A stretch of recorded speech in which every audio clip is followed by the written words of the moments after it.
together in providing grid flexibility.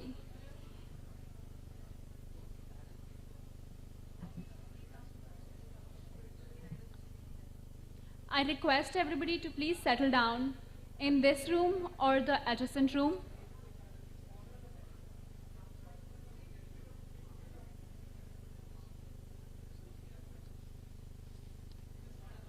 I would now like to introduce our distinguished panel of experts for the session. First, I would like to invite Mr. Nandan Mahale, Director of Strategy and Transformation, Schneider Electric. Mr. Nandan brings about 20 years of experience spread across multiple domains and collaborated with teams from diverse geographies. Currently, he serves as the Director of Strategy and Transformation. Thank you.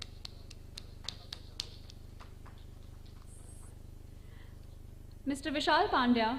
Mr. Vishal Pandya is the co-founder and director, RE Connect Energy. His area of expertise includes power market designs, renewable energy policy, environmental markets, digital electric grids.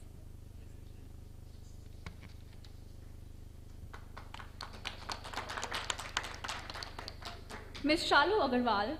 Ms. Shalu leads the Power Markets program at CEW, which aims to support the evolution of India's power systems for universal access to clean, reliable, and affordable energy.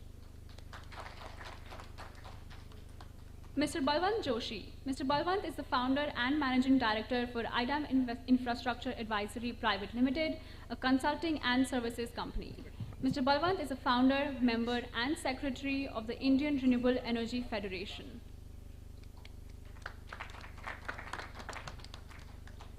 Mr. Abhishek Ranjan, partner, New Energies EY Pantheon. Mr. Abhishek currently serves as the lead partner at EY, spearheading renewable energy storage, power markets, and T&D practices. With 24 years of contribution to IT and power sectors, he possesses deep knowledge of the Indian grid code and renewable sector.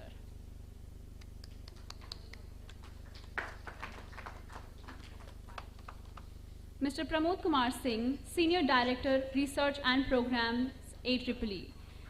Mr. Pramod has more than 16 years of experience in the clean energy research and consulting for government and private sector international development agencies.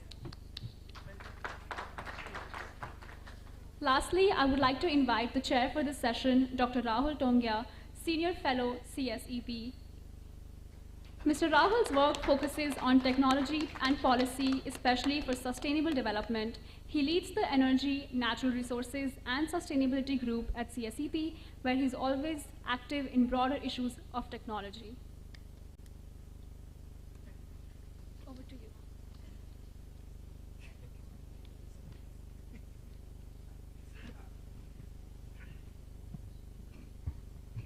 Good afternoon, everyone. I believe we are the bottleneck between you and lunch. So they asked me to be short. I said, no problem. Then they clarified, we have to be brief. And so this is not a brief conversation here, because we're really talking about a transformation of not just the grid, but of consumption, market design, systems, and most challengingly, mindset and thought processes. Think of this world, which is going to be very high RE. It's happening already. Two things sort of happen with this. One is on the supply side. So in the old grid, you used to have a variable demand.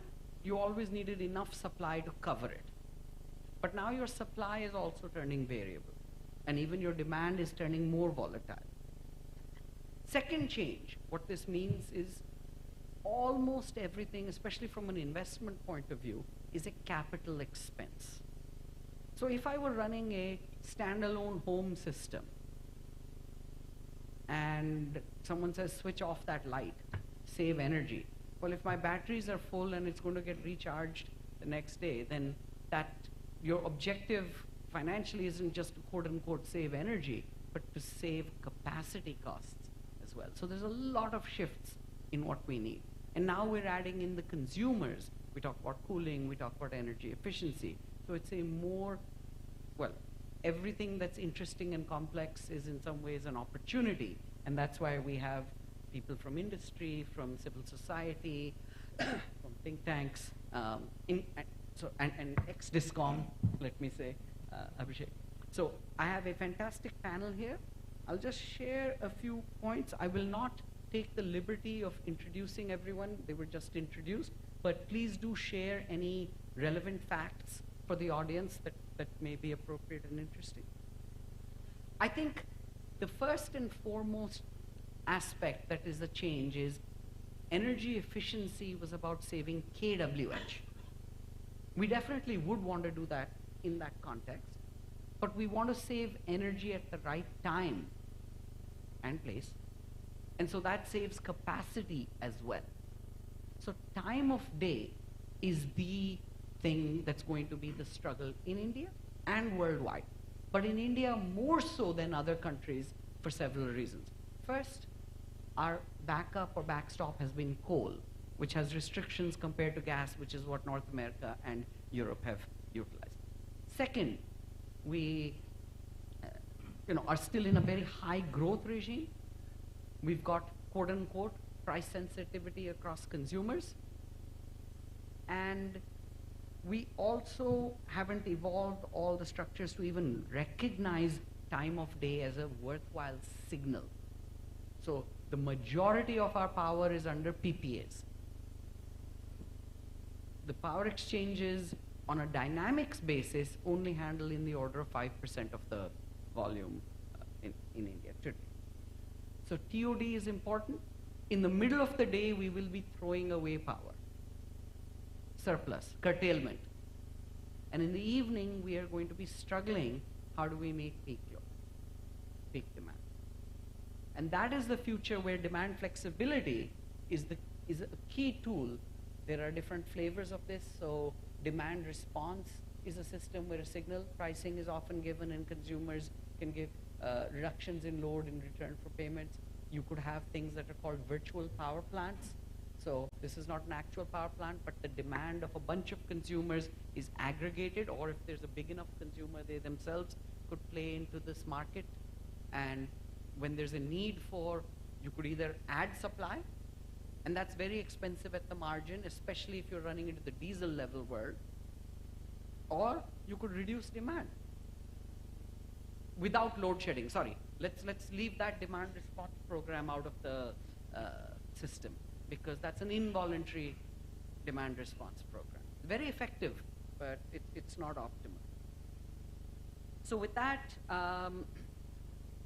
in the first sort of round of discussion and questions and remarks from each of you, I want your help to understand what is this beast, this animal we're talking about demand side flexibility linking to grid side needs and flexibility. How big is this? How much is possible? Ideally versus short run, long run. What does it cost? Where does this fit in, etc. So with this sort of a scope, we'll just start from this end and request Abhishek to share some brief opening remarks and thoughts. Is there one more mic? Thank you. Thank you. We had a mic congestion here. No, it's fine, and we have enough mics here. So thanks a lot, Rahul, for setting the context. And yeah, we're talking about the term called energy efficiency and demand flexibility, right? So why flexibility? What is flexibility? The literal meaning of flexibility, so as we understand it in the dictionary meaning, right? So why at all this flexibility is required right now? Was it required earlier? Why we are talking about for the last 3-4 years now, especially when the country is talking about 500 gigawatt by 2030 or something like that? The answer is, earlier the variations were only on the demand side, mostly. But now you have variations on the supply side as well, variable renewable energy. Now, when both sides are variable, what is the objective function of the grid, for example? So the objective, because this is all rolling up to the grid. And you want to have a load generation balance, perfect balance. Then only your grid will be stable, you don't have blackouts to maintain that ideal 50 Hertz scenario. So when you have that variability on both the sides, you need flexibility also on both the sides. So suppose, example, if the wind has stopped blowing, the forecast was not good, so there is a scarcity in the supply. But the demand remains over there. So what does it mean? It means that there is a LG load generation imbalance, and the frequency is going to go down. Beyond a certain limit, as specified in the grid code, the under frequency or the over frequency relays will trip, and therefore the grid is going towards a blackout scenario. We don't want that. What do you want? You want flexibility in the system to automatically kick in, and they are called flexibility reserves, right? Demand flexibility is one such beast, as Rahul calls it, which is very effective in taming such unusual or unwanted situations right from the bottom, because demand is there at the bottom, and we are talking about supplies from various sides. Okay, so demand flexibility entails many things, including, say, for example, distributed energy resources. What are they? Rooftop solar are a very good old friend, with battery storage or without battery storage. Okay, then standalone battery storage. You have smart loads, so maybe smart cooling, smart heating, or smart electric vehicle charging. What do you mean by smart? Responding to the say, grid. nobody wants to be dumb, so can you please expand what this smart means? So there is a acronym, SMART goals. I won't talk about that, but here when we talk about smart, smartness is in the system wherein we don't want the system to fail. So for example, I am a EV user, I'm going to charge my vehicle, but I don't have the situational awareness of the entire system, the grid, basically what is going to happen. Suppose I'm going to plug in my EV right now, and so are going to be 100 other users. What is it going to do to the grid, especially in the evening hours when the sun is not shining and just the sunset has happened, and then there is a rush of demand like this, which is in the duck curve you have the neck of the belly of the duck maybe, right? When you the net load curve increases, right? I don't have that visibility. This smartness is allowing me to have that visibility and take corrective actions, either on my own or I allow somebody else to do it on my behalf. It could be an aggregator, it could be a DSO, it could be any other third party, right? So that is where the smartness is. I do it on my own, I don't have time, but okay, no issues, then I allow somebody to do it on my behalf. And then when I am being smart, I am helping the grid, but I need to be rewarded for the same. Otherwise I am good, why should I do it? I mean, why should I care about the grid? Because it is the work of a system operator or the grid operator, right? So again, this is crowdsourcing of what I believe and what I define demand flexibility as a crowdsourcing of resources, which is going to help maintain the grid balance, especially when both the supply and the demand sides are volatile around the clock. Okay, I'll take a pause here. Thank you. You flagged a bunch of things I would like to get back to, but one point I'll pull out was this concept you raised about unplanned or contingency or relatively quick. So that in some ways is something to keep in mind that is distinct from planned sort of TOD. So if I have, for example, the government has notified TOD pricing intentions, then in theory you should get a price elasticity shift. But that is A, semi-predictable, and B, that just leads you to a new equilibrium. So there is a need for that. In parallel, there is a need for more urgent grid stability, which would not be based on a price elasticity necessarily, but either an extreme price like a critical peak pricing, that's a California model that applies, or it could be based on a control signal. So we'll get back to that shortly. Thank you, Abhishek. Balwant. Yeah, thanks Rahul, thanks AEEE for inviting me over here. Rahul started, rightly with the question, what is the size of this beast? Demand flexibility. I will try to wear my power system operator's hat and see what is the kind of flexibility that we are talking about over here. All power system operators or the power system engineers, we know we have been throwing around the words demand side management, demand response. Now this demand flexibility is relatively new, maybe just a few months old in terms of this particular nomenclature. And what does this mean? When we talked about a demand response, how do we design the demand response program, how we design the DSM programs, how we are now looking at a demand flexibility, and I think that's where the difference lies. So when we talked about a typical demand response program, what were the kind of objectives? As Abhishek mentioned, we were used to deal with the demand side uncertainty, and we used to look at more or less certain supply and uncertain demand, and there used to be certain objectives. And one of the objective for the operator used to be reduce the cost of the system.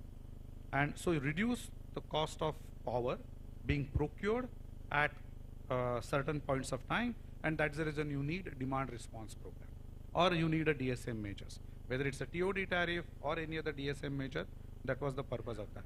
And what was the typical way of looking at it? You look at draw load duration curve, look at what is the top 3 to 5%, look at what hours those are coming, number of hours, and see, okay, not more than 20, 25 instances in a year. Okay, at best 2 instances in a month. That used to be a kind of a ballpark number, and design a demand response program. So that's a ballpark, that is max 10% of the demand. No one even thought about going to 10%, 3 to 5% is typically. What used to be the load shedding hours? Okay, so the load shedding hours is a different story. In true sense, demand response program were never designed in the country. Okay, so I'm talking about more theory than what it used to happen, and more theory about what demand flexibility is going to happen, right? But when we talk about a demand flexibility, now the equation has changed. Okay, the equation has changed in terms of the variability of the supply. I will just quote 2 instances which I have heard from the system operators, and one is in Karnataka, another is in Rajasthan. In Karnataka, there was an instance when within less than 15 minutes period of time, the wind generation dropped down from 2000 megawatt to less than 200 megawatt. Okay, for a system which is less than 15,000 megawatt, or at that point of time when this particular instance happened, it was just 12,000 megawatt or so load.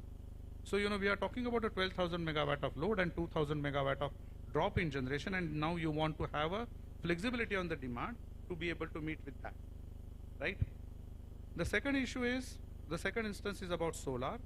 A large cloud covering over in one of the states, over one of the solar parks. Again, multi-thousand megawatt solar park. The generation drops down within not even 15 minutes over here. And so, now you have to deal with, as a system operator, one has to deal with the demand.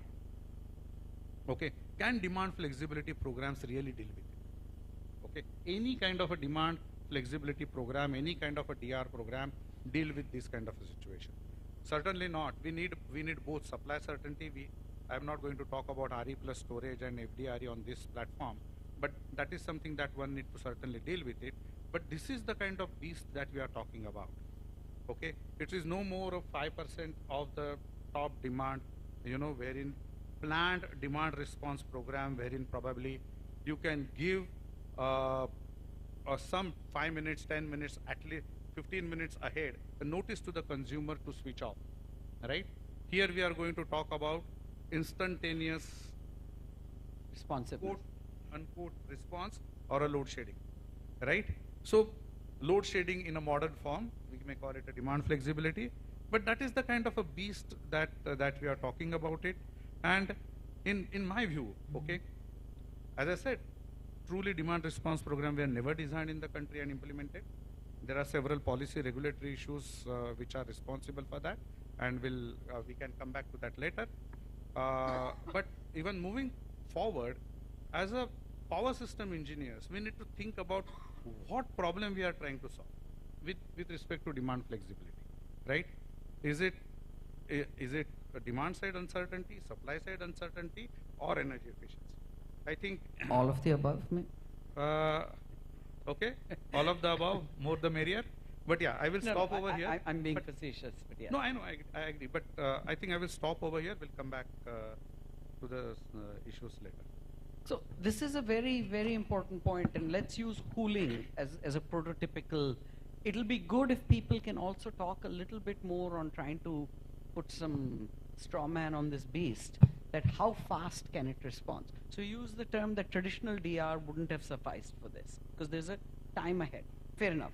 So what about something like automated demand ADR, automated demand response? So if, hypothetically, like this hotel is probably running, oh, someone in the audience will know it better than me, how many hundreds of kilowatts of cooling load? If not I mean, not quite a megawatt, but hundreds of kilowatts typically. And if it is connected in a semi-real time, near real-time system, then would just changing a set point be sufficient to give you, I don't know, half an hour of thermal envelope or 20 minutes of thermal envelope? Then you've got an issue of, do I want to coordinate it? You don't want, if you've got, I'm being even more forward-looking. Let's say you needed, you have 10 hotels similar or 10 corporate buildings with centralized cooling, and at any time, 3 of them is enough. You don't want all 10 to do it, but you don't want more than 10, 20 minutes for each of them, because it's not fair, then the temperatures rise. So now you not only have to coordinate with one entity, you want to spread it out across several of them, that it's rolling or shared. I don't think we're ready for that, but is that the sort of a future that technologically could be done? So with someone with industry experience. Absolutely. First of all, thanks IEEE for this kind of a forum where we are discussing this this real problem, this real beast where we need to tackle. And rightly quoted by fellow panelists, I think it's a big beast. And do we have a technology? How big? I would love to hear some. Yeah, I think how big today when we are talking in terms of the peak load or peak demand when we are talking.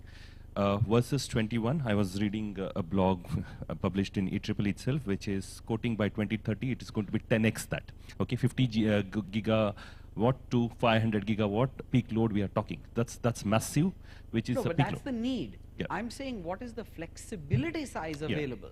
So today, flexibility side, I think we can discuss and come back. But I think, do we have a technology advancement to at least even come to that at a different level?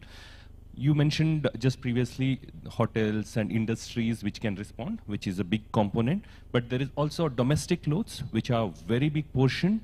Do we have a flexibility to bring in the domestic inside this, the entire response program, where it is simpler for people? Of course, we heard some behavioral programs, we talk of a lot of other things, but with a minimum disturbance for the homeowners and for the people. Can we bring in the technology to intervene and contribute towards this demand flexibility, which is required more instantaneously? Because as Balwant rightly mentioned about the RE becoming more prominent, it becomes even more important that we become more and more instantaneous in bringing this kind of a response.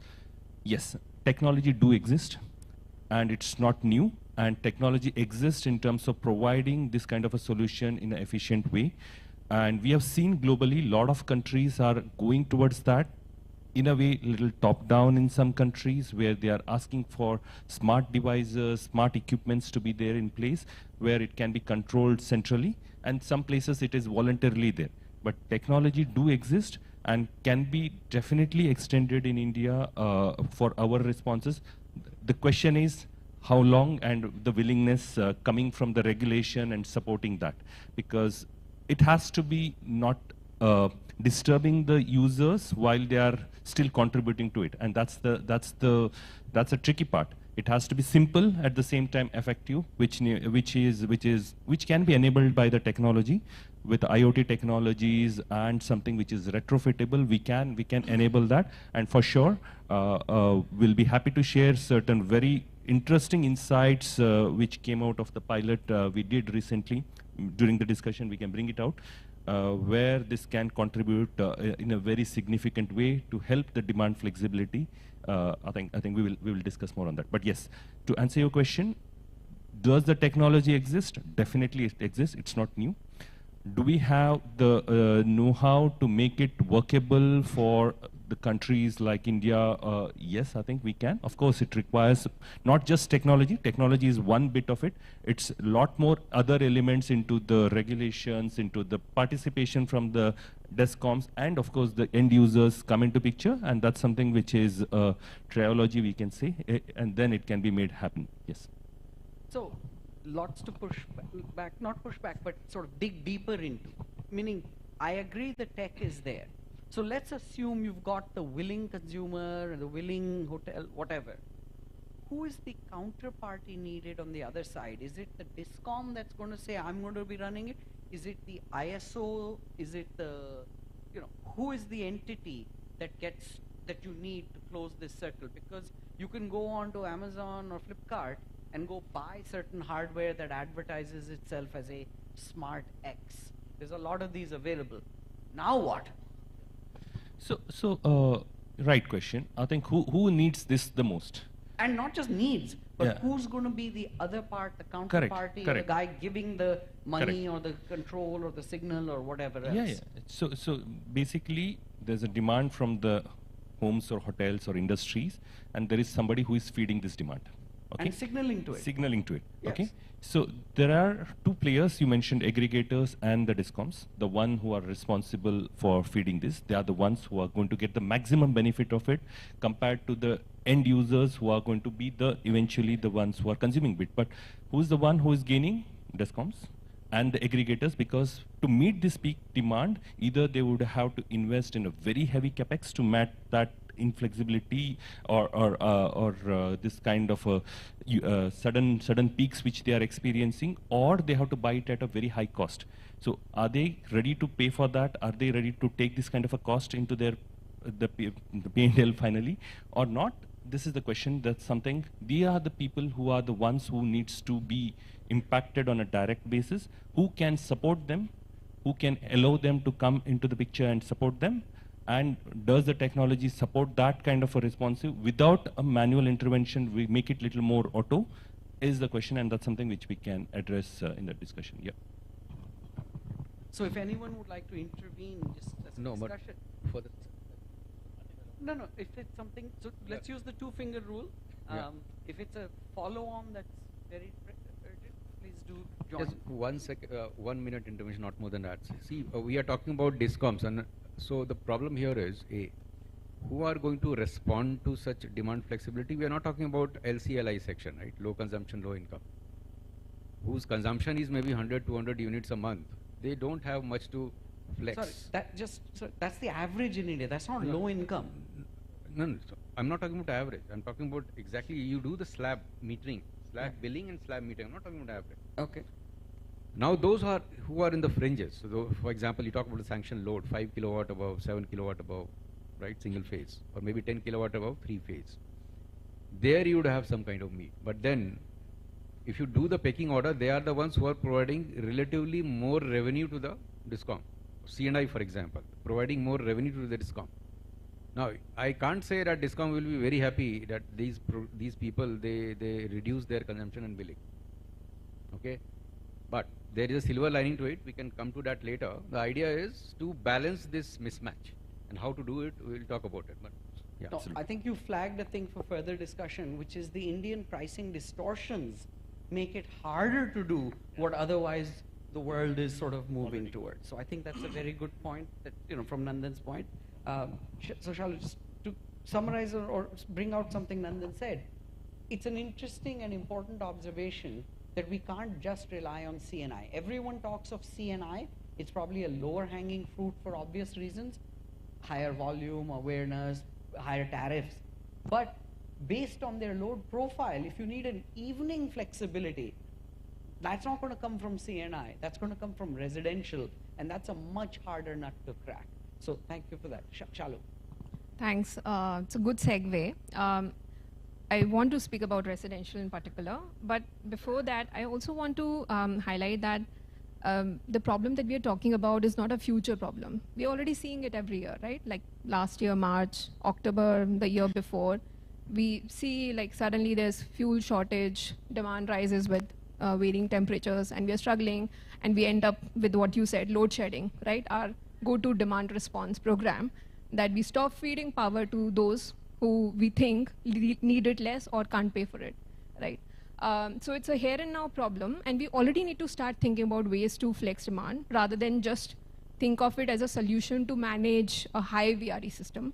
And more supply. The Yes. traditional answer was always Yes. more supply. And one of the reasons why we're able to do that is because we are not able to enforce, I mean, from the regulatory perspective, the standards of performance for the discoms, that you are to continue supplying power to the consumers, and of course the pricing plays into it, etc.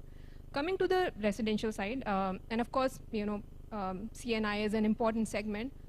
Residential is another, and agriculture is as well. I mean, that's a unique aspect about Indian condition that, we keep, I mean, traditionally we have supplied power to agriculture when it was available in surplus, mostly during night time. And going forward, it will be available in surplus during daytime, so we'll, figure out ways to supply it during daytime. So we solve for the surplus RE situation in the daytime. Residential, let us think about how the demand flexibility and energy efficiency thing, interplay. I mean, even in my own work, when we were earlier looking at, okay, what energy savings, cost savings will happen if we were to scale up BLDC fans in India, I've always looked at only energy savings. In fact, I also didn't calculate, what kind of megawatt level impact it will create. So I was just doing numbers since you were asking us to look at numbers, calculating here, and I hope I've not done the wrong calculations. So, I mean, almost 25% of India's residential consumption. India's residential sector contributes a fourth of total power consumption. And of that, almost 15% comes from fans at the moment. Assuming we have 500 million fans in the country, stock, and 70 watt average, you were looking at almost 350 megawatt capacity. Now, all of it, if it were to be replaced by BLDC fans, we'll cut it by half.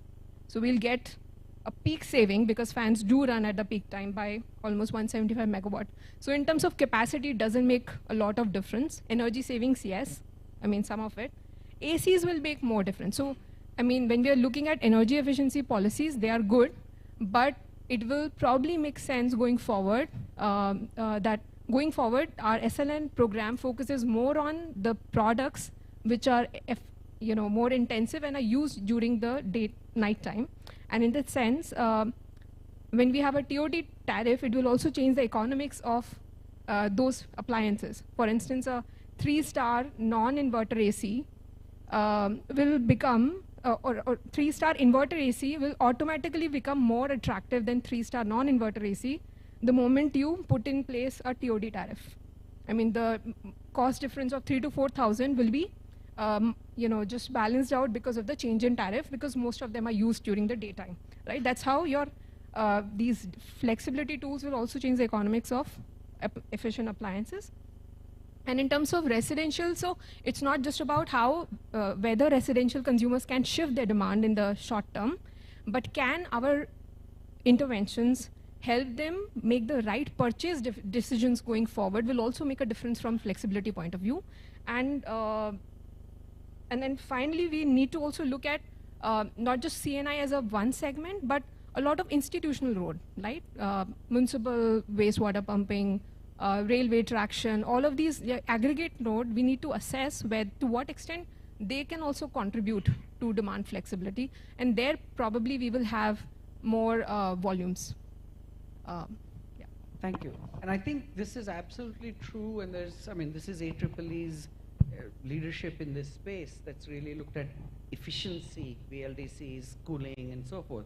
But to bring back to Balwant's point, these are probably shorter, longer-term acting, and they're not the instantaneous need that a grid operator may need. So one of the fundamental questions does come back, which is, if it's a very short-term, quote-unquote, unpredictable requirement, because a BLDC is a one-time switchover, and then your equilibrium shifted. But on a given equilibrium, if you had a need, then what's the scope? Who's going to do it? What does it cost? These are really important questions that I don't think there's a good answer to, because like you said, it doesn't exist yet enough. So you don't have to answer it immediately, but that's the even harder challenge. I mean, it's hard enough to get to what you were saying. Absolutely, Shalu. Thank you. Vishal. Yes, so I would start with your favorite word, pushback. Right. Now, the notion is that we hit our peak demand, contributed largely by residential users at a country level around evening peak hours, right? And that's how the opening of the session started. What if I tell you that that has been a thing of past? if you look at data as on yesterday, India as a whole, we have the grid is divided into 5 regions: north, west, south, east, and northeastern region. The northern region is full of solar, Badla 1, Badla 2, almost 15 gigawatt solar, and now sizable wind capacity is coming in.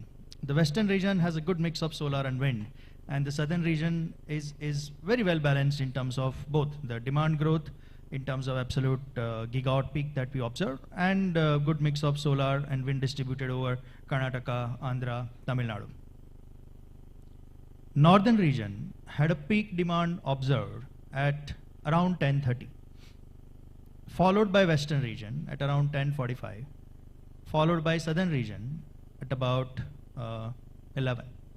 Right, and if you notice these timestamps, they are pretty much coinciding with where the solar peak occurs during the day. Right. The markets have also shifted. The peak rates what we used to observe, which was a phenomena where evening peak hours, I worked with IEX for about a year, 2009 to 2010, and the rest of India would trade at about 2.5 rupee per kilowatt hour. Tamil Nadu and Kerala would buy electricity during evening peak hours, the 5 hours, at about 20 rupee per kilowatt hour. Congestion effect, not having supply. That has changed. The night hours is where the energy rates are spiking and not the day hours, because the solar is not there. If you look at yesterday's data, 1.2 billion units that we consumed, wind, solar, and hydro contributed to the tune of about 25%. And if you look at the historical wind generations, wind contributes sizable numbers, and we are not yet arrived in a peak wind season. When peak wind and moderate monsoon starts, the 25-27 number will hit almost 30-35% number at a India level. So when we talk about demand response, coming to the next point, is that what is that we are looking at? Have we shifted the demand? Potentially not. The distribution companies are supplying energy when it's available. So there is a passive demand response that has already started happening. And now what is changing here? If there is a monsoon, there is not a lot of solar coming in. When would you see the peak demand coming in? It will start shifting rapidly towards later part of the day, afternoons, evening peak hours. And if you not have solar, and you can go to POSOCO website and see these numbers. Unfortunately, it's not time series data that is available.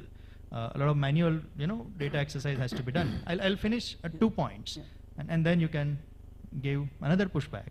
No pushback, just a reinforcement of what you said. Right. So now the new reality that we are looking at in terms of the energy economy is that large portion of energy is expected to come from renewable. Now when you look at the end consumer who is not affected with the markets, who is not affected with the commercial reality of energy as a supply, and when I say energy, it's largely electricity.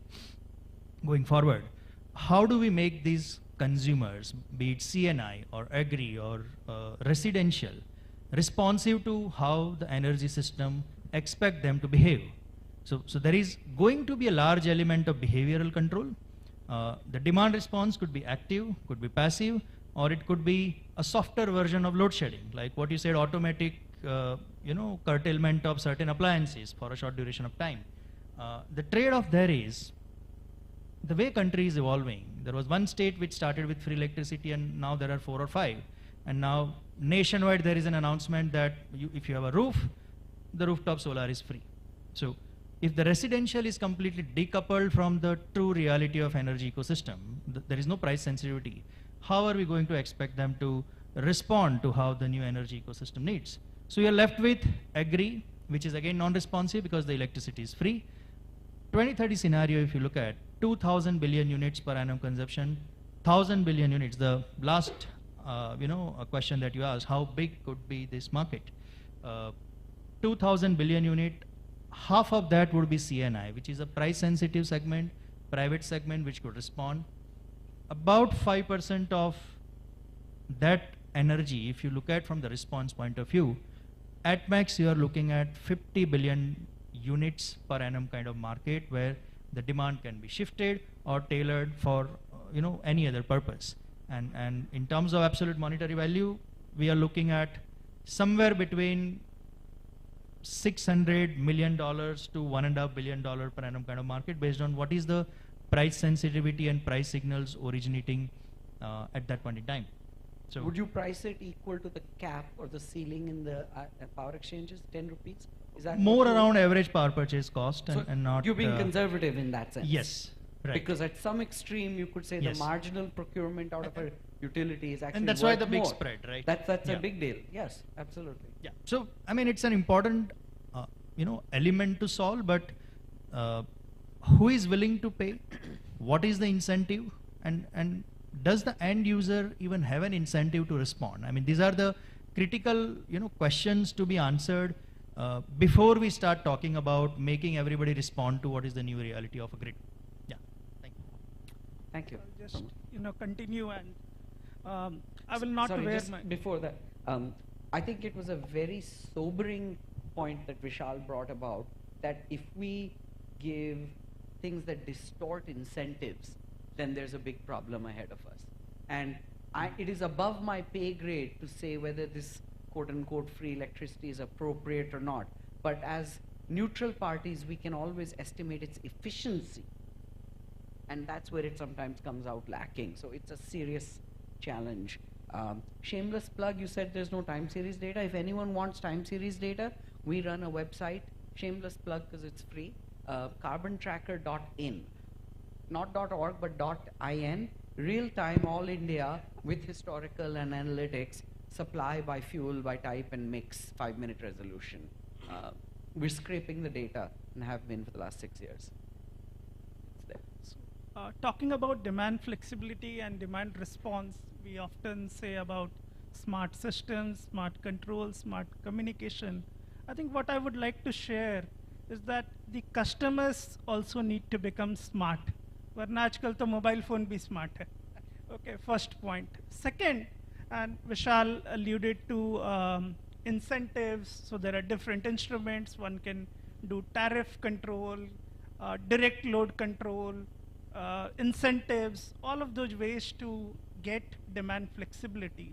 But the important part, I would add, maybe appealing to the conscience of the customers.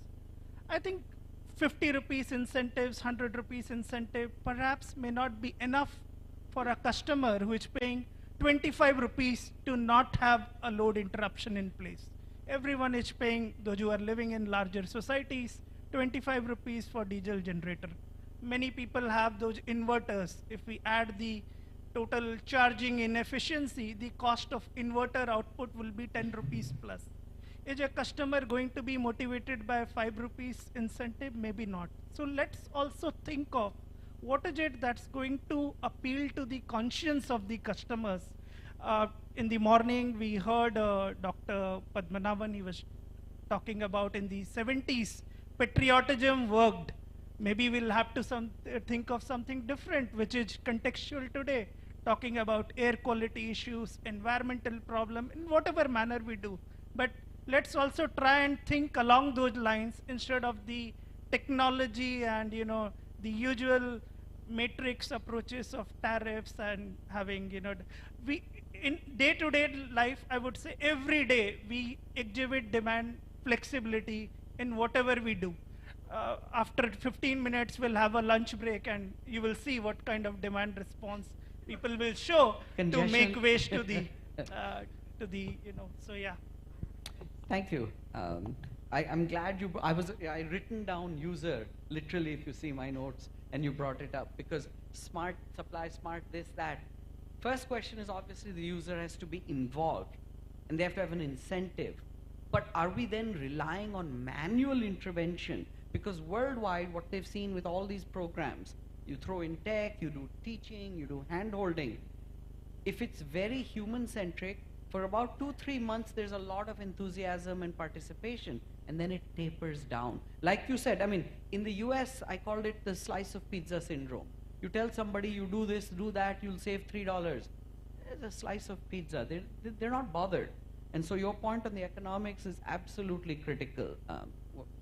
Now, in this round, let's talk about, we've got a sense of that, yes, there's a need, yes, there's a potential, the tech is relatively aware, but there's still some gaps. how do we translate that? What are the policy, pricing, regulatory, and the instruments? Let's talk at that. And here, I'm not going to request everyone to speak equally, in the sense that everyone speak as they see fit with a bunch of questions, and we'll use some starting points from what you shared. A brilliant piece that I encourage everyone to read is by the Association of Home Appliance Manufacturers, AHAM. Has a white paper, probably 15, 20 years old now, and it's still relevant, where it says to get this flexibility to work and smart appliances is what we're really talking about at the residential level. You need three things, and we've alluded to them in parts here. The first is it's got to be easy plug and play. That means interoperability. It means probably some open standards, ideally open. It means you don't need a Samsung smartphone to control a Samsung fridge. Unfortunately, the way the tech world is moving, they all want their walled gardens. Second thing you need is incentive. You know, why will I bother? Goodness of your heart is one limit. Maybe avoiding diesel, as you said, Pramod, is one. Or avoiding load shedding. So critical is really what Balwant's point was. When the grid is in imbalance, that's when it's really worth a lot more. And you need a system that can both reflect that urgency and reward that behavior. Because it's two dimensions. Getting in from incandescent to CFL to LED, getting BLDC, no questions, nowhere. I mean, that's hands down. 5-star inverter plus plus. I mean, our specs need to tighten up. COPs need to go up. Fine. But then that's not the same as flexibility that's also going to be needed, and the really sweet spot's going to be when we can achieve both. The third thing they talked about, and they did not talk about privacy and security as much, which is obviously a big concern. Every time you hear the word IoT, please remember the S in IoT stands for security. So the third thing that they talked about was you want control with the end user. If my geyser is being controlled by the DISCOM, मुझे तो अभी नहाना है, गर्म पानी चाहिए. I'm not going to be too bothered. Wait, why am I not getting my geyser to be turned on? I'm not going to be bothered about price. I'm going to be bothered, why isn't it doing what I need it to do? So this issue of who gets rights and controls and responsibilities is the other thing we have to figure out, which impacts. Are you doing it manually? Are you relying on the consumer to have a hub, like is Alexa equivalent model, what the middle class is moving towards, or Google Home or whatever? I'm just using a brand agnostically. So with this in mind, is it just that all states need to put out DR programs? Because there have been DR programs in India, pilots and so forth. So is it just that we need to replicate it and get the prices, quote unquote, high enough to get participation? What else is there? So yeah, please jump in, folks. Okay. So since we are again come back to the question of DR programs, I think, or the demand flexibility, how do you price demand flexibility so that it makes sense to both distribution company and the consumers? We are doing some design of DR programs in a couple of instances right now. And what we realize is that there are few more aspects to designing of the DR or demand flexibility program that comes into play. See, in good old traditional days, the distribution companies used to have long-term supply contracts with the generators, and we knew exactly who's the MCP, marginal cost generator, and against whom we are trying to reduce the cost. What is happening today is that the quantum of power being procured by the distribution companies varies significantly, not only by the time of day, but also over the period of months. The quantum has also increased significantly. So you have a very peculiar problem of what exactly you are, when you are doing the assessment, what is the benchmark against which you are doing assessment? Short-term power procurement, marginal cost of generator, and it changes from the year on year.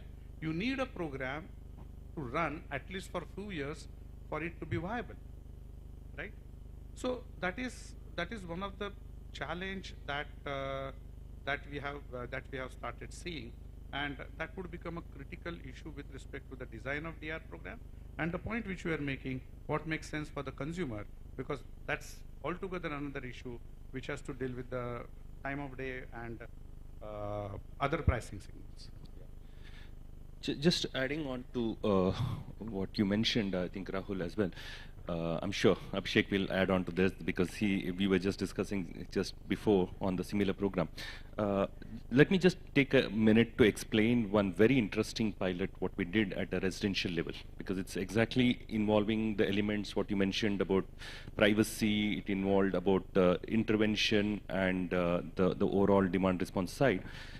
Again, simple IoT-based devices, simple ones, which are retrofittable ones, which we put it in some 50 homes. So these are to the plug point retrofit? Yeah, or? plug point Yeah. retrofit, so that it is not so plug so point a dumb retrofit. geyser can Dumb participate. geyser is now become a smart geyser for you. Okay, so which is very interesting. Yeah, which gives a flexibility for a user to use it in the normal time as a smart device, smart appliance, and also parallelly gives a utility, a layer, which can be controlled even without certain Wi-Fi or something. We had used some long-range technologies which can be intervened at a peak level to address that particular device for very short duration of time, 10 minutes. Okay, it's not a it's a no-brainer that when you cut off certain things, load will drop. Very simple equation, and we saw a significant drop. Okay, we did a lot of interventions over a period of 1-2 months in these 50 homes. Of course, informed interventions of a 10-minute slot. Definitely there was a drop in consumption at that peak load, roughly estimated between 20-25% at that instantaneous drop, because that's instantaneous is very important. It's not the long term, it's instantaneous drop what we were looking in this entire study, and we were able to achieve. And when we extrapolate it, because it was done in October, but when I see the usage of ACs coming into that, it can be much higher than that. Okay, so that means with the technology intervention, there is a possibility for us to have this drop. What does it mean for end user? Okay, and what does it mean for a utility? There is a fear in the utilities, or there was an apprehension that when we are dropping this, that means a revenue drop for the utilities as well. But the interesting fact which came out is the drop of because of this is less than 0.5%. So that means practically for utility there is no drop in their revenues. Okay, also means for end user it's not giving a big benefit of energy saving because of participation into this. So this is something very interesting, and this is where when we had interviewed with these people to ask their experience, ask their the journey, behavioral part comes into picture. As Pramod mentioned, patriotism comes into picture, where they want to contribute towards sustainability of the country. There are a lot of other elements other than just the revenue benefit, which are ultimately, of course, this is the important one. They were saying, "Mujhe kya mil raha hai? Are you giving me some discount?" Of course, this was an important one. But there are certain other smaller elements which also came out, where they wanted to contribute towards this kind of a feature. If it is, we have to find a reward mechanism. May not be the monetary one is not enough, but we have to find a reward mechanism. But it answered few very simple things, and few myths were gone out of the equation, where there was an apprehension that DESCOMs may have a drop in income. No. Possibility for them to control from distance at a very short duration. Yes, possible. Did the user have any experience of or uncomfortable? Discomfort, yeah. No. They said none of them, they didn't even realize that fridge ka 10 minute ka band ho gaya. So they didn't even know that there's something which has happened, and this is out of the way. Perhaps when we talk of AC or fan, when we want to change the speed of the fan, it may be a little more evident, but yes, this is something which is clear out of the study, which can be utilized and then further see through how with the combination of utilities, regulations or aggregators to make it practically implementable. So just to clarify, I mean, I heard like Shalu talk about fans, and you mentioned fans right now. It's not clear to me, and again, let's discuss, or if anyone has insights in Q&A. A whole bunch of small loads may be greater in aggregate, Yeah. but the bang for buck is much harder compared to higher loads. So any place with centralized cooling is obviously much Much easier. higher. And now in a home, A geyser is actually a very interesting beast because it's higher kilowatts than many ACs, room level. Yeah. I'm talking. The room AC will run for longer. A geyser will typically run only 20 minutes-ish or whatever. But it is very intervention oriented. Typically, in most people turn it on when they need it. They don't leave it on a thermostat necessarily. So how much scope? I mean, so just to bring it to a very concrete example, sorry, I know Abhishek, you're waiting to intervene. How many in this audience have an EV? Do you charge it based on when the grid is greenest or cheapest? Okay. And that's the question we come back to. Soon, one of the biggest loads that's going to be there on an instantaneous basis, not energy, because most people will charge only once a week for driving cycles typically. But certainly from a instantaneous demand is going to be a vehicle. Even a two-wheeler is going to charge at multi-kilowatts possibility. How do we get that to be smart? It's a serious question. How many of you have tried to use a EV app to charge your vehicle in a public charging station? What's been your experience? Some of them are very, very good. I mean, so you don't need to have the app as such. You just need to, you have QR code, you can do it immediately. But you need a separate QR code for each charging provider. They're not interoperable. Yeah, they are not. So that is a significant challenge. I think, like, in the Indian context, the auto DR and smart appliances, I mean, we need to keep working on them, but they're a medium-term solution. They will happen in time because then they will achieve volumes over time. Behavioral demand response is still possible here and now. And let me give you an example. I was just reading yesterday and I discovered UK has done this demand flexibility services program, and they've just started in 2022. And for last year, they did 12 events over 6 months' time, and they, in partnership with their NatGrid ESO run that program, and they had suppliers participate in it. 1.6 million households enrolled in that program, almost 30% participation, of which half of them participated or responded to half of events, right? And they recorded almost 3.3 million units of saving last year itself. This is just like basically a grid emergency response, not like everyday response. Their plan is to raise that program, expand it, and this year raise the capacity to 1 gigawatt of response, right? It gave me a lot of confidence that we constantly think that consumers don't have much to do or respond. But even in Indian context, because of the number you said this is a grid emergency response. Yes. You can't have emergencies every day, every hour, no? Yes, so it's only like, it's not everyday program. No, we had that 9 p.m. 9-minute event, you remember, during the COVID, right? Everybody responded, right? Yes. Right? That was the greatest flexibility program in the world, right? Yes. So those are once It was in a time. controlled. It was Planned and controlled. Planned and controlled, both, Yes. right? So everybody, SLDCs, RLDCs, NLDCs, everybody on the same page. Yeah. Now, But over time, we can still... no, we can do, I'm not yeah. denying it. So see, first of all, we should be aware what is demand flexibility, what is the ecosystem that we have in the country. I know the time is running very short. Demand flexibility is not load shedding, by the way. So it is shifting the demand off the grid. And there are many ways of doing it. Okay? Now, I want to do justice to the very catchy title, Power Couple Energy Efficiency and Demand Flexibility. All of us are aware of load duration curve, right? So there is a base load and there is a peak load. When you do energy efficiency programs, what is it doing? It is bringing down the base load. Or the total curve.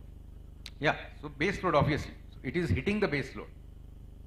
Obviously, and the peak load also to some extent in some, like for example, fans if they are running over there, right? But then this is not sufficient to intervene the peakiest load, especially in the short duration that you were mentioning. Energy efficiency will not work that. So therefore, you need demand flexibility. In other words, we are talking about demand response, right? So both of them are intertwined. They are required. They are required simultaneously. Yeah. She talked about, Shalu talked about BLDC fans. So one estimate we did in Delhi 6 years ago when we started the BLDC scheme, I mean when I was in DISCOM, 500 megawatt peak load, right, in Delhi.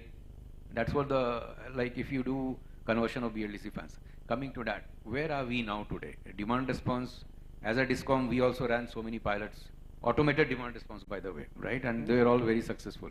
Where are we now? To sum up, the grid code is talking about, chapter 2 is talking about, we need to have a regulatory ecosystem, right? Otherwise, who will respond? Nobody. So, the grid code of India now talks about resource adequacy, and when you talk about resource adequacy, it has to be at G, T and D, all three nodes. That is the regulation now, okay? Then you have resource adequacy guidelines from CEA and MOP, especially talking about the demand response and aggregators. Now, this is separately being adopted by several SERCs. I know of MP, there are several other states who are doing it. Third, Electricity Rules 2005 amendment. You would have seen multiple times it has been amended. One of them is when you are going to pay for, as a resident or any customer, you are liable to pay for any adjustments in the tariff on a monthly basis. Earlier it was only due to fuel surcharge. Now it is for even for the transmission charges changes or even short-term power procurements also. So to Balwant's question, whether the marginal generator is a generator or marginal generator is a power exchange buy, both are possible now. Okay. Now these enabling provisions in both statutory as well as regulatory parlance are there. Now the idea is to weave a program and implementing in that. We know technology is there. Now we have technology and regulation and policy in place, right? Now to that emergency program, what Shalu attributed to, that was an emergency program. I can recall of similar incidents in California, where governor himself knew some, I think, right? So he had to text to the people, if you want to save the grid, please back down, right? That was simple SMS, and that's worked. There was no technology involved over there. We don't want to have that kind of thing, right? Now, finally, you talk about EV charging at the last point, EV charging, you asked him that do you charge when the grid is green or when the tariff is low?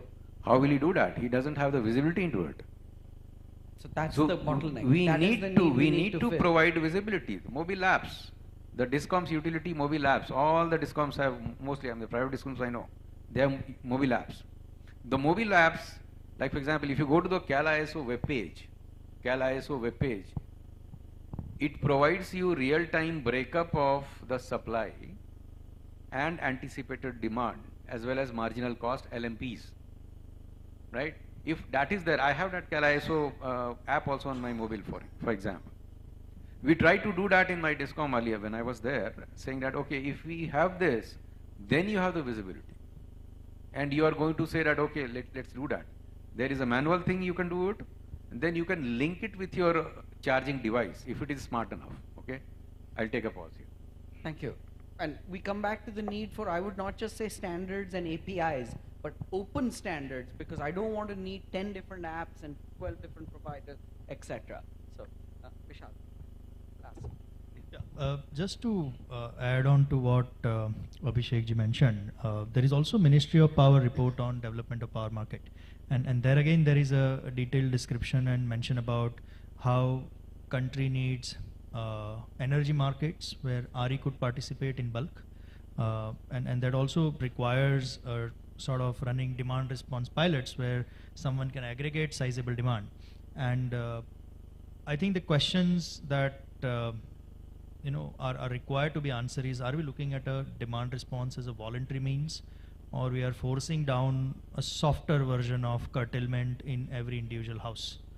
And that could lead to a lot of bias, right? Algorithmic bias if you apply at scale, right? Who do you cut down first? Who do you not cut down, right? And we have seen historically, right? The DISCOMs will not supply electricity, even if it is available at 2.5 rupee per unit, into areas where they see that there is no possibility to recover that cost. At night, we have seen at power exchanges 50 paisa kilowatt hour power is available. The DISCOM would still not buy it and supply. Now, if you give this control of, curtailing appliances, right? I mean, one of the mention was that the consumer didn't realize, but when the fridge was shut down, but fridge would have realized. Now, what will happen to the warranties and guarantees of those appliances, right? Will it hold true? And hence, it's important to understand the broad contours of what is that we are dealing with, voluntary or kind of mandatory, We thrust upon a technology and a huge capex. Now these are not cheaper technologies, right? Smart meter today cost anywhere between 9,000 rupee to or 8,000 rupee to 12,000 rupee a user as a capex. Who pays for that, right? So it's important to understand what is that we are dealing in terms of the end outcome, and what is the 80-20 rule that you want to apply in terms of achieving those outcomes. Thank you. Last minute, part. just- Yes, because we want a couple of questions from the audience. 1 minute, I'll be brief. So, talking about how discoms can acquire demand resources at scale. Now, everyone is aware about the Ujala program, right? But I think very few people remember when it was first started in Pondicherry. It was based on a model called standard product or a standard offer.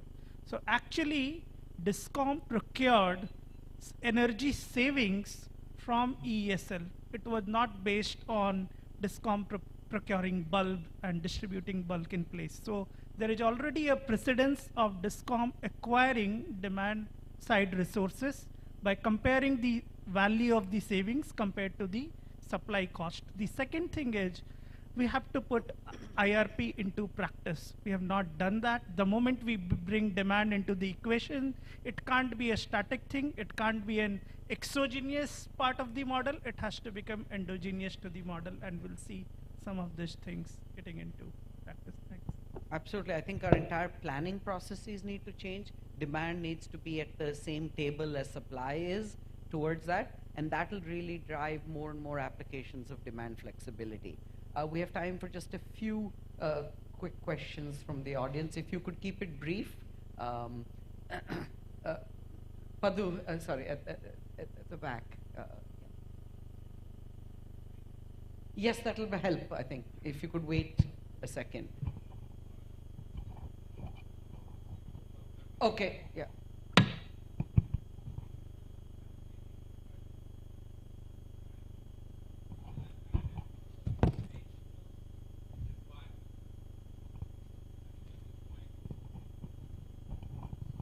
This has been a very fascinating discussion. One of the foundational requirements for a demand response program, for a demand flexibility program, is load research. It would enable discoms to really understand in a very detailed way as to who's contributing to peak load, understand the load duration characteristics in a very specific manner, and also enable customers to respond to the incentives which the discoms would offer. Now, my question is, what is the status of load research in Indian discoms? What have they done thus far? What further needs to be done?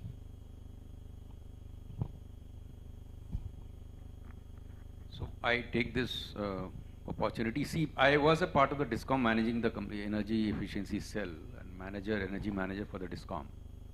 And that is a private discom in Delhi. So every you're not 3 like years. the rest of India. Yeah. So just to clarify. Yes. Every 3 years, there is a regulatory mandate in Delhi, for example, we have to revise the load research, for example.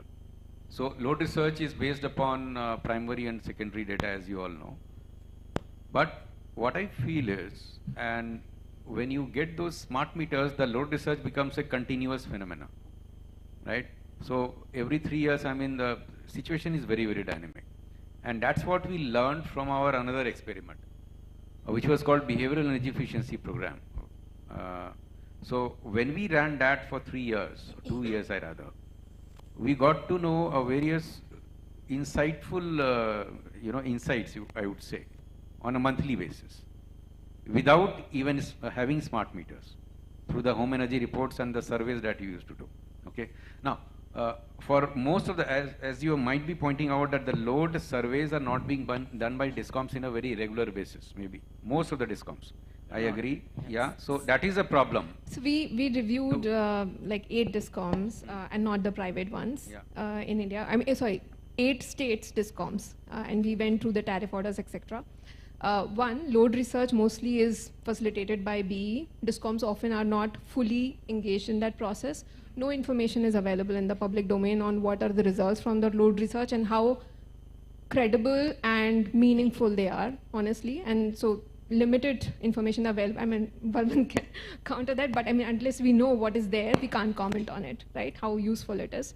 And unless you know how their demand is, we are all talking about demand flexibility in literally, you know, up in the air, because we don't know. Abstract manners. Yeah, abstract. No, I think this Very point important about point, data- thanks. No, I think this point about data is a key one. Yeah, Balram. Yeah, we did load research for 9 states at some point of time. And the findings and other things, let's have an offline discussion, because that's another chapter where few more sessions would be required to just discuss the load research and how it was conducted. Question at the front. Yes.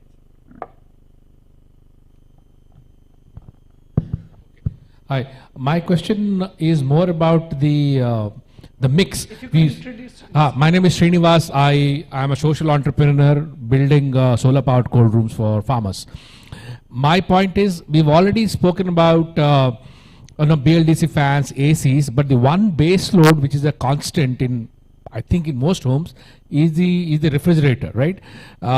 Which is always on, and which is the base load energy. And I think there is a lot of my question is more, is that refrigerator thing sorted, that we have this star rated, everybody's using 5-star, 4-star, whatever, but is that not a big deal in India? I mean, it's always on in most homes. I think most people have refrigerators these days at least. Yeah, my point is around that. I mean, the load contribution coming from the refrigerator, especially after all these star efficiencies, contribution when you see the pie, it's very small. Of course, it's constant, but it is not the one which is the significant one which is contributing in the load profile. But then, having said that, it depends on aggregation model what you have and what is that you are going to shift. And this is the least experienced one, right? In terms of the people, they will not even know if it is turned on or turned off, because it's 10 minutes or smaller intervention, you will not even know. Having said that, how many times you want to do that, and how frequently you want to do that? Will it contribute to the peak controlling? Perhaps not the best one. ACs and the geysers, the one which are contributing the highest, or the fans to a certain extent, which are the high consuming ones, where you can intervene and bring down, can be the more significant one. But yes, to answer very specifically to your question, the refrigerators with the current efficiencies what they have are not the biggest contributors in the load profile. So I think 2 points on that to keep in mind. The surge current is also a very big deal that people are ignoring in a lot of these calculations. And with refrigerators, it's the spikiness that's not necessarily there. So again, we come back to saving energy versus saving capacity at any given time. They're both important requirements for our country going forward. So last question.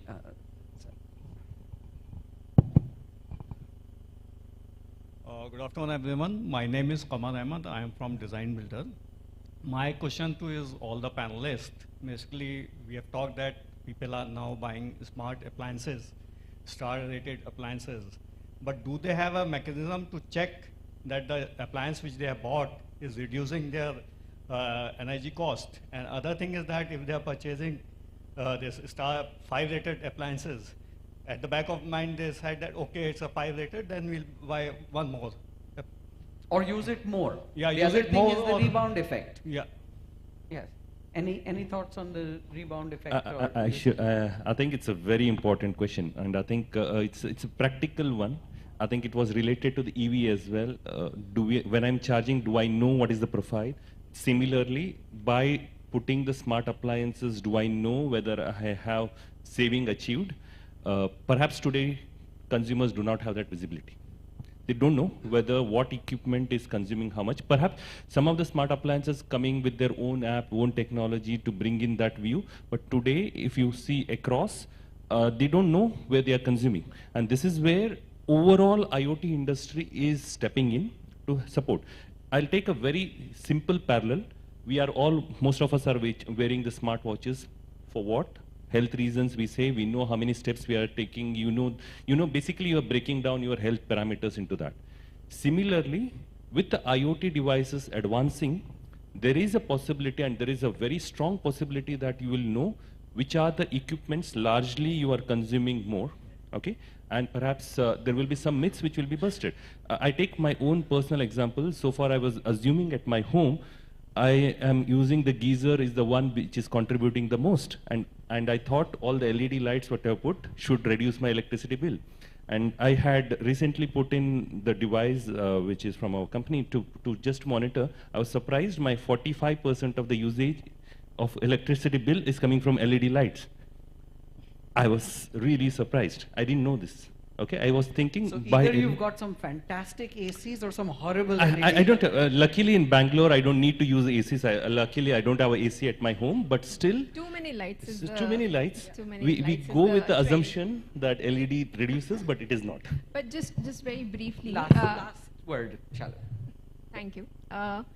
Very briefly, I think most of the AC users are first-time purchasers. So often they don't have a baseline whether our demand is reducing, but they still need to go for 5-star, and therefore deemed savings approach is still useful in our context.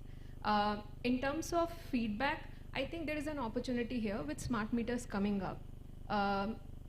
We don't need dedicatedly new mobile apps. The existing DISCOM mobile apps should start providing this facility to the consumers when they can start tracking what their consumption was over time. Last day and all, and people are smart enough to figure out ways that how the bills are changing with the changing behavior as well as change of appliances they are buying. Thank you. Thank you, everyone. This has been, not just a great discussion, but really a start of a longer conversation that needs to continue.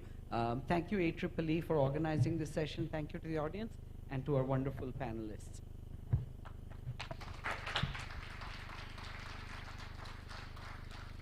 Thank you. Thank you so much for an insightful discussion.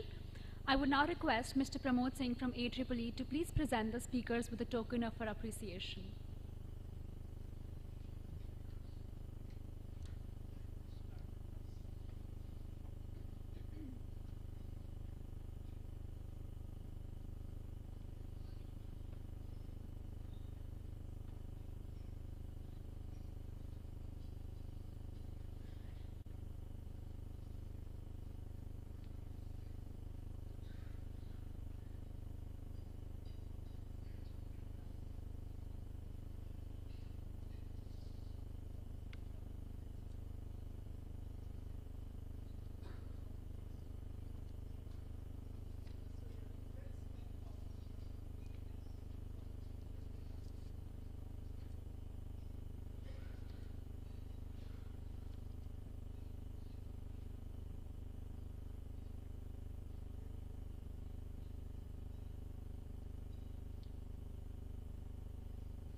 Thank you.